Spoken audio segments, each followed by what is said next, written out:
Hello दोस्तों, स्वागत है आप सबका एक बार फिर हमारे यूट्यूब चैनल में। बात करेंगे इस वीडियो में कर्मचारियों से जुड़े अपडेट्स और जानकारी की, और वो है जुलाई में लगने वाले इंक्रीमेंट को लेकर। तो 1 जुलाई को राज्य कर्मचारियों के इंक्रीमेंट लगता है। लाखों कर्मचारियों को इसका फ़ायदा मिलता है हर वर्ष। ये सर्विस रूल है, राजस्थान स्टेट सर्विस रूल्स है, जिसमें कर्मचारी को जो है बेसिक में सुधार किया जाता है। हर वर्ष उनके इंक्रीमेंट दिया जाता है। तो बात करेंगे इस वीडियो में इंक्रीमेंट को लेकर। चैनल पर पहली बार है तो लाइक करें, सब्सक्राइब करें, शेयर करें, आगे भी अपडेट्स मिलते रहेंगे। अब इंक्रीमेंट लगता है कर्मचारी के हर वर्ष। सेवंथ पे कमीशन अभी चल रहा है उसके पे मैट्रिक्स चार्ट के अनुसार। और जैसा कि पता है आपको कि लेवल यहाँ पे तय की गई 1700 से मिनिमम शुरू होती है, और फिर उनके इंक्रीमेंट जो है आगे चलता है। ग्रेड पे है 1700 से और लास्ट 2800 तक है। और इसके साथ ही हम बात करेंगे थर्ड ग्रेड से कम, और उनके भी इंक्रीमेंट दिए गए हैं। वैसे तो यहाँ थर्ड ग्रेड जो कर्मचारी होता है, चाहे वो शिक्षक हो या अन्य कोई राज्य कर्मचारी हो, उनके ग्रेड पे को लेकर कि कैसे वो आगे बढ़ते हैं। जैसे लेवल तो यहाँ पर तय किए गए, लेवल 1 से लेकर सभी दिए गए हैं। और शिक्षक जो आते हैं लेवल 10 में आते हैं, थर्ड ग्रेड शिक्षक से मैं बात कर रहा हूँ। और इसके साथ ही मंत्रालय कर्मचारी हैं, उनके भी ग्रेड पे वगैरह है। 2400 है, 2400 में भी 9A 9B है। 2800 में 10A है। और जो लेवल 5 है, लेवल 6, लेवल 7, लेवल 8, लेवल 9 होता है। इनका फिक्सेशन जैसे 2400 वाले का लेवल 5 पे उनका 20,800 पे होता है, और अगला इंक्रीमेंट 21,400 पे लगता है।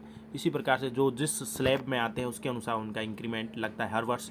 अब बात करें हम सबसे इम्पोर्टेंट थर्ड ग्रेड शिक्षक साथियों के लिए, या कोई अन्य कर्मचारी जो है थर्ड ग्रेड पोस्ट पे है, 3600 ग्रेड पे है और लेवल 10 में पदस्थापित है, उनके लिए उनका फिक्सेशन होता है 33,800 के ऊपर। अगर कोई कर्मचारी 33,800 पे लगा हुआ है तो आगामी उनके वेतन वृद्धि जो होगी वो होगी 34,800 की। ये लेवल 10 की बात है।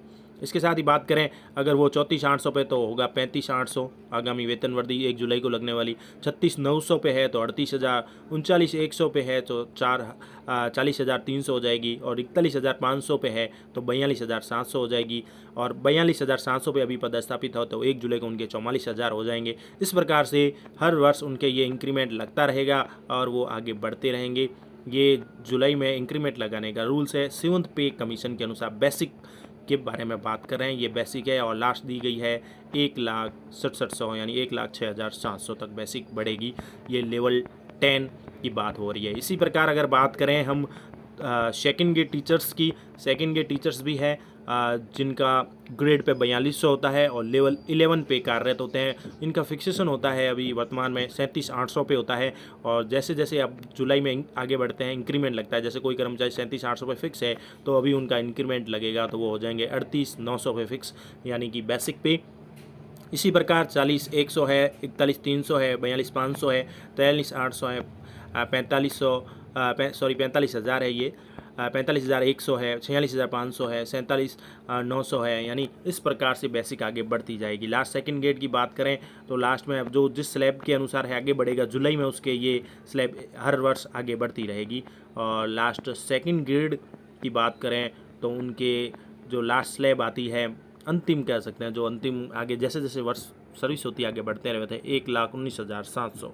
और बेसिक के ऊपर आपको पता है कि हर कर्मचारी के ऊपर बेसिक के बाद उनका हाउस रेंट मिलता है, डीए मिलता है, और साथ में कई कटौतियाँ भी होती है, जीपीएफ है, एसआई है, और भी कई जो भी कटौतियाँ हम करवाते हैं वो कटौतियाँ भी होती है। बेसिक के अनुसार ही वेतन तय होता है और वेतन में वृद्धि भी होती है। अब 3600 हो गया, सेकेंड ग्रेड हो गया 4200। इसी प्रकार फर्स्ट ग्रेड की बात करें, लेवल 12 के ऊपर जो पदस्थापित होते हैं 4800 ग्रेड पे होता है इनका। और इनके जब अगर फिक्सेशन की बात करें तो इनका फिक्सेशन 44,300 पर होता है। और अगर कोई कर्मचारी 44,300 पर है तो आगामी 1 जुलाई को उनके जब फिक्सेशन के बाद इंक्रीमेंट लगेगा तो उनके इंक्रीमेंट हो जाएगा 45,600 का। यानी लगभग हर कर्मचारी के जैसी अपनी पोजीशन होती है उसके अनुसार 1200, 1000, 1500, 2000 ऐसे ऐसी रेट आगे बढ़ती रहती है। जैसे ये 47,000 है तो 48,400 हो जाएंगे। 49,900 है तो 51,400 हो जाएंगे। 52,900 है तो 54,500 हो जाएंगे। 56,100 होंगे तो 57,800 हो जाएंगे। इस प्रकार से फर्स्ट ग्रेड के टीचर्स के भी ये इंक्रीमेंट लगता है 7th पे चार्ट के अनुसार, और वो आगे जुलाई में उनके बढ़ता रहता है। फर्स्ट ग्रेड की बात करें तो लास्ट उनके जो बेसिक वो चले जाते हैं 1,40,100 के ऊपर बेसिक चले जाते हैं। और ये तो हो गए फिक्स कर्मचारियों के लिए। और जो अब शिक्षा विभाग में है या अन्य किसी लेवल पे भी है, चाहे वो थर्ड ग्रेड के हो, सेकंड ग्रेड के हो, 48 ग्रेड पे पदस्थापित है। और इसी प्रकार 5400 ग्रेड पे वाले हैं, उनके लिए भी इंक्रीमेंट दिए गए हैं लेवल 13 के अंदर। लेवल 13 में के हिसाब से 53,100 पे फिक्सेशन होता है। फिर उसके अनुसार हर वर्ष उनके इंक्रीमेंट लगता है 54,700, 56,300, 58,000, 59,700, 61,500, 63,300, 65,200, 67,200 इस प्रकार से आगे बढ़ते रहते हैं। और 5400 ग्रेड में भी लेवल 14 आ जाता है। इस प्रकार से ये चार्ट दिए गए हैं गवर्नमेंट सर्वेंट के, स्टेट गवर्नमेंट सर्वेंट के 7th पे के अनुसार। और जो फिक्स कर्मचारी होते हैं उनके लिए भी दिया गया है। फिक्स कर्मचारी की बात करें तो प्रोबेशन कर्मचारी जिसे हम कहते हैं, जिनके एक सरकार के अनुसार प्रोबेशन में फ़िक्स वेतन तय किया गया है और लेवल तो तय होती है। तो फिक्स जो अमाउंट दिया जाता है प्रोबेशन ट्रेनिंग कर्मचारी को, उनके लिए भी जैसे लेवल 1 में है 1700 रुपये जो है ग्रेड पे, इनके लिए जो है 12,400 रुपये फिक्स दिया जाता है 7th पे के अनुसार है। इसी प्रकार से लेवल 2 के लिए 12,600 है, लेवल 3 के लिए 12,800 है, लेवल 4 के लिए है 13,500 है। और इधर ग्रेड पे दिए गए हैं 1700 से 1750, 1900, 2000, 2400 ग्रेड पे। जैसे मंत्रालय कर्मचारी वगैरह आ गए फिक्सेशन, उनको जो फिक्स अमाउंट मिलता है 14,600 रुपये मिलता है। इसी प्रकार से लेवल निर्धारित है। अब थर्ड ग्रेड की बात करें 3600 ग्रेड पे वालों की, तो उनके लिए है 23,700 रुपये फिक्स। जो प्रोबेशन कर्मचारी है उनके लिए फ़िक्स वेतन मिलता है 23,700। सेकंड ग्रेड है 4200, लेवल 11 है 26,500 मिलता है। 4800 grade pay level first grade के टीचर्स है, लेवल 12 में 31,100 मिलता है। उससे ऊपर के हैं तो 5400, लेवल 14 39,300 है। 6000 वालों को 42,500 है। इस प्रकार से ये ग्रेड पे है प्रोबेशन कर्मचारियों के भी, जिनको एक निश्चित जो है राशि दी जाती है। अब बात करें हाउस रेंट की, डीए की, तो अभी डीए की बात करें तो डीए लगभग 34% चल रहा है, उसके ऊपर लगता है डीए। ये बेसिक हो गई, बेसिक के ऊपर डीए, फिर एचआरए मिलता है, यानी हाउस रेंट भी मिलता है। हाउस रेंट की रेटें भी अभी अलग चल रही है, जैसे 9% सामान्य चल रहा है, और कुछ अलग सिटीज़ होती है उनमें ज़्यादा मिलता है, उनका डबल मिलता है, लगभग 18 या 17% चल रहा है बड़ी सिटियों में।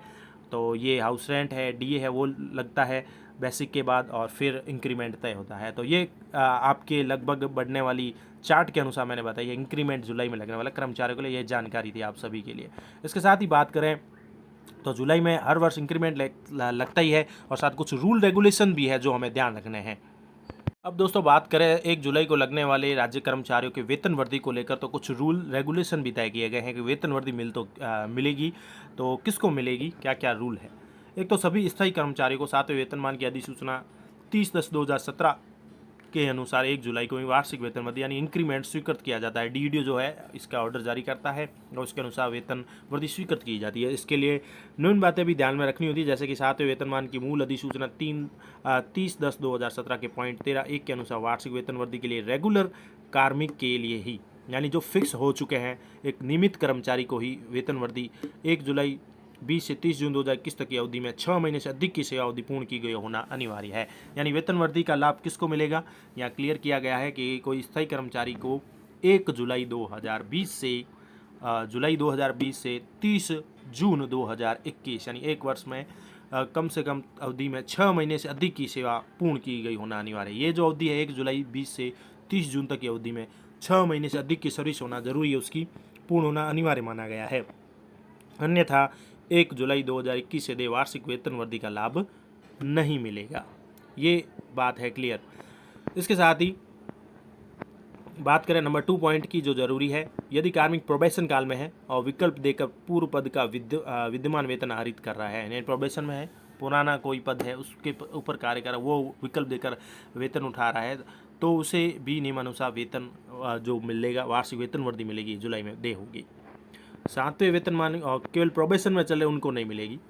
7वें वेतनमान की अधिसूचना 30/10/2017 के पॉइंट 13(2) के अनुसार 2 वर्ष का प्रोबेशन काल पूर्ण होने पर स्थायीकरण के बाद वेतन नियमितीकरण होने की तिथि से नेक्स्ट 1 जुलाई को नियमित वेतन वृद्धि स्वीकृत की जाएगी। ये है प्रोबेशन पूरा होने के पश्चात के कर्मचारियों के लिए कि 2 वर्ष का प्रोबेशन काल अगर पूर्ण हो जाता है और उनका स्थायीकरण होता है, तो स्थायीकरण के बाद भी वेतन नियमितीकरण होने की तिथि से फिक्सेशन वेतन नियमितीकरण होने से नेक्स्ट 1 जुलाई को नियमित जो है वेतन वृद्धि स्वीकृत की जाएगी।